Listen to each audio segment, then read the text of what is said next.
છોટાઉદેપુરથી સમાચાર મળી રહ્યા છે। છોટાઉદેપુરની સૌથી મોટી સિવિલ હોસ્પિટલમાં ફાયર સેફટી મુદ્દે મોટી બેદરકારી બહાર આવી છે। નગરપાલિકા ફાયર વિભાગ દ્વારા કરાયેલા ચેકિંગ દરમિયાન તમામ ફાયર સિસ્ટમ બંધ હાલતમાં જોવા મળી આવી છે।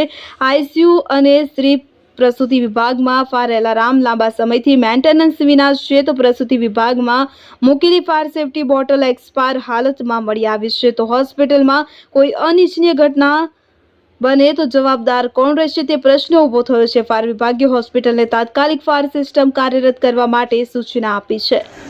ઇમરાન મિર્ઝા, છોટાઉદેપુર। आज रोज અમે મેન્ડેટરી રેગ્યુલર ચેકિંગમાં સિવિલ હોસ્પિટલ જનરલ હોસ્પિટલમાં મેં વિઝિટ કરી છે।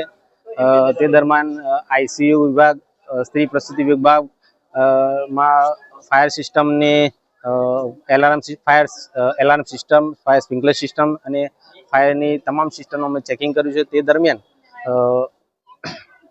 ફાયરની જે સિસ્ટમ લગાવેલી હોય તેનું લાંબા સમયથી કોઈ મેન્ટેનન્સ કરવામાં આવેલું ન હોય, જેનું અમે જરૂરી સૂચન જે તે અધિકારીને કરવામાં આવશું।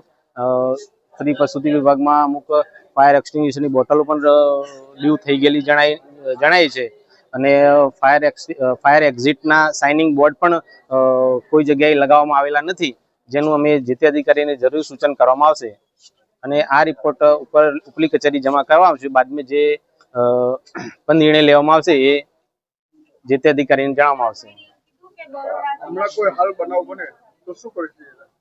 હાલ કોઈ પણ બનાવ બને તો હાલ જે હોસ્પિટલની સિસ્ટમ જે કોઈ કાર્યરત નથી, હાલ બધી સિસ્ટમ બંધ હાલતમાં છે। Jaswantsinh Rathod, team leader, Chhotaudepur fire station.